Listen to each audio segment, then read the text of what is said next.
what happened at a recent AEW event. This is not from that match, by the way. No. But Brody King, who has been and it's not just a gimmick for him. He wears his Abolish Ice gear to the ring and everything, but he also, and Eric has let me get that, blow that up here. Let's see.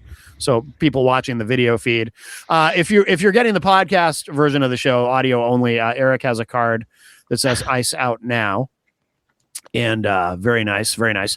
But so what happened is Brody King and MJF had a match, and they a fuck ice chant broke out during the match. They were in Nevada, and of course Nevada, obviously, it's a blue state, and I don't know, were they actually in Las Vegas? I think they were in Vegas. Yeah. Okay. They're in like a theater in Vegas. I'm pretty sure.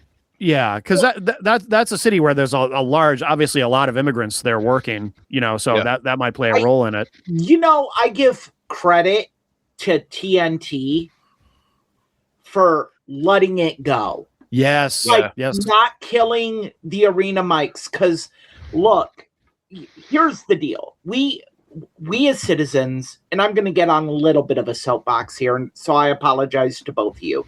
No, it's... We as citizens can disagree about immigration laws, immigration reform. Mm-hmm. But what we cannot disagree with is the harrowing videos, the stories we have seen. We have 2 Americans that were gunned down by officers, at the very least, that used excessive force. Yep. And at the worst, gross overreach of what their power is. Oh, yeah. And to have a 68-year-old American citizen dragged out of his apartment in below zero temperatures in just his underwear. And to hear ICE's mission statement in Minneapolis as we are targeting anyone who looks Somalian. Yep. Mm-hmm. Yep. What? I have actually read Mein Kampf. I had to read it for a college course. Yeah. People, this is how it started. And the whole, I want to nationalize elections.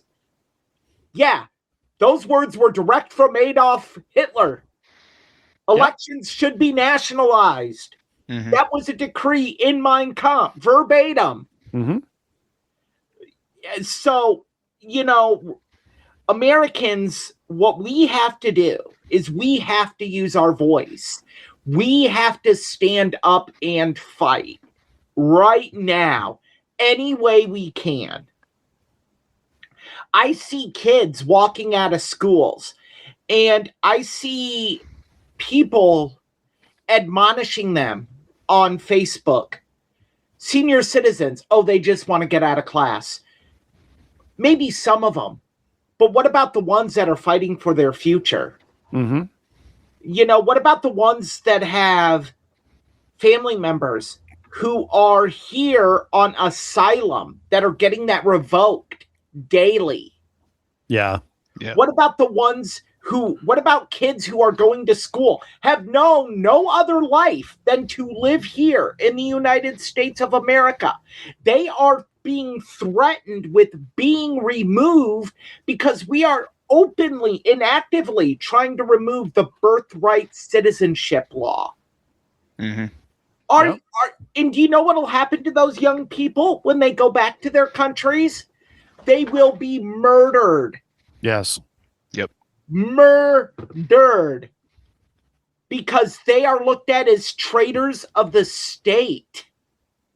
How can we, as a humane country, even remove Democrat, Republican, Libertarian, Socialist, remove all of it. How can anyone as a human being be okay with this? Yeah, no, I agree. And what is very interesting is, and again, I mentioned like saying you're the creator of something when you really were not the creator of something. Now, we should mention we should explore the dynamics of this too. In that, so one thing too I want to mention about Brody King, and I haven't watched enough AEW in a while to really know much about Brody King, but I do know this is not just a gimmick for him. It's not a character. He is actively doing things like raising money for families who have been directly affected. There is a shirt on this. Pro Wrestling Tees that says "Abolish ICE." Yeah, and it's in like the Brody King font, like the Brody King's logo. Oh yeah. Here, Matt, I'll send you a link so you can share it out. Because there is something here that I found just now, and it might be the same thing. You can tell me if this is it, or if it's something different. Is that? I believe that's the shirt. Yeah, I think that's the shirt. Okay. Yes, it is. Yeah. Yeah. Yeah, I like that. I want to give credit to everybody involved with that. When it came to. It was Bryce Remsburg waiting to ring the bell until the crowd died down. Brody King nodding his head in kind of solidarity with the crowd. Mm-hmm. MJF looking directly at the camera like, hey, they're talking to you. And like, I give credit to MJF because there was a definite moment where he could have been the heel in that situation where like he's like trying to drown out the crowd, or there could have been a moment where, and I think MJF played it perfectly, where he stayed in character but you could tell that he was a part of it also. And I just want to give credit to everybody in the ring and in that whole arena, to be honest. Yeah, I agree. Yeah, I mean, look, it's one, I want to touch on the MJF situation. MJF is a very proud person of Hebrew descent. Yeah, he's talked a lot about anti-Semitism and I'm in MJF. I've never met him, never had a conversation with him, and so I don't want to give off the illusion that we know each other. He wouldn't know me from Moses. But he comes off as a very educated man. Yeah. Oh, absolutely. Yeah. And I'm sure as someone of Hebrew descent, the parallels he is seeing right now have to be alarming. Mm-hmm. And it should be to anyone. It should be. Yeah. I mean, if we go further down the rabbit hole, we're talking about a president talking about canceling midterm elections. Oh, yeah. Because he knows if the Democrats win, he will more than likely get impeached. I mean, pick a charge, any charge. Run it out of a hat. What? Seriously, not getting congressional approval to use gross military force, circumventing a federal investigation, using the Department of Justice, the FBI, and Department of Homeland Security as your own personal mission-seeking service. I mean, yeah. Pick a charge, any charge, really. I mean, the other interesting thing to me about this, and Austin, you referred to Remsburg, the referee, intentionally just kind of, waiting to ring the bell to let those chants, and the announcers did not talk over the chants. No, the announcers didn't say anything. Yeah, no, they just let it go. And what's interesting about that to me is there seems to be, because that would not happen, I don't think, in WWE. Absolutely not. Absolutely not. But it's interesting to me how Tony Khan, and I don't know how you feel about him, Austin. I know, Eric, you're a staunch critic of Tony Khan, but Tony Khan does seem to be him as a wrestling booker. Yeah. And as a person, I think he's a great guy. I think his heart is legitimately in the right place. I just think that he doesn't look at this as a wrestling business. He looks at this as a personal, like, fantasy booking thing. Like, this is his real life version of WWE 2K26. But I do think it's interesting that he's, and again, I give him credit for being willing to let, there's another example, and I know, Eric, this is a subject where, you will not you will not support. I know you're a big CM Punk fan, but I know you don't agree with CM Punk on this.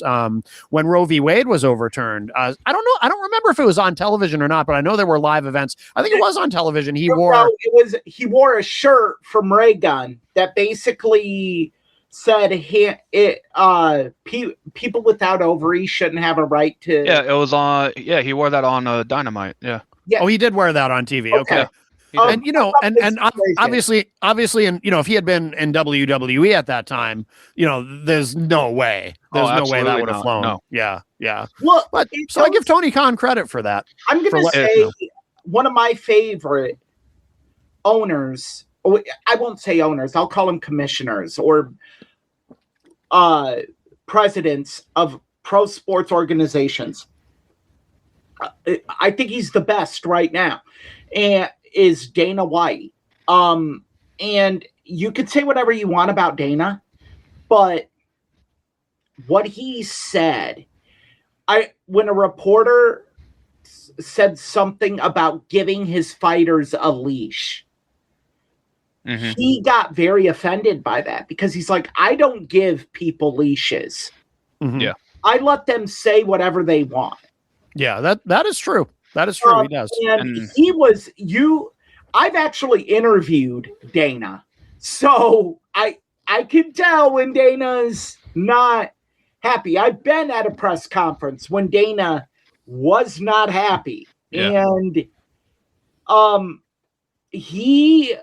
we were about to get old school Ultimate Fighter Dana White. Do you F-bomb this, F-bomb that, F-bomb you, and it was going to be not good for this journalist. But I think that's the way Tony Khan approaches it, is he doesn't give them a leash. Yeah. Say whatever you want, and we'll deal with the backlash following, because at the end of the day, people buy into real characters. Yes. Think about this. Sean Strickland in the UFC. I think he is an idiot, and I do not think his opinions have any place in America. I think agree. They're bigoted. I think they're narrow-minded. I think they're xenophobic, homophobic.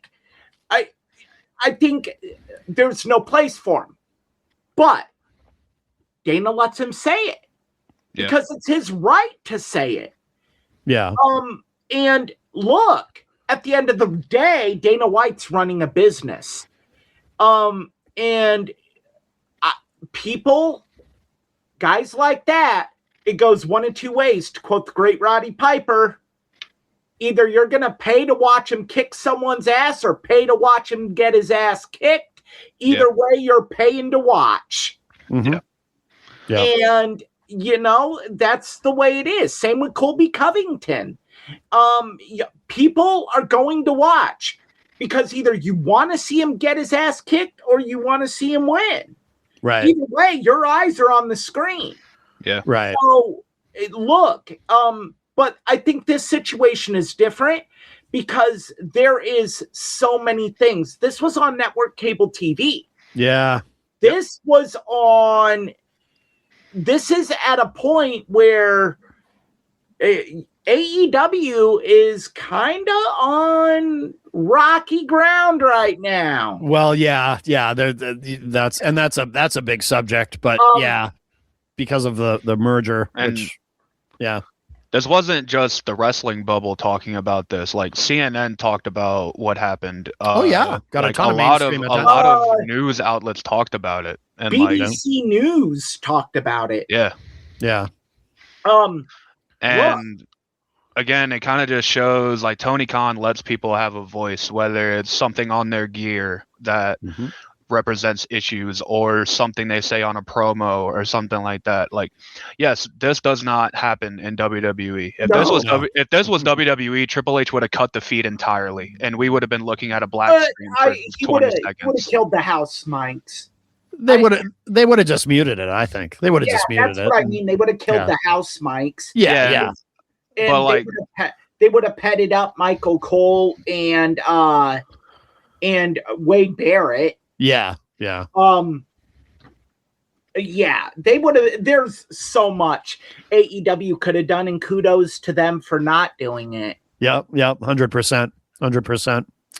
Well, anything else? Do either of you guys have anything else to say on that subject, or should we move on? Or nice.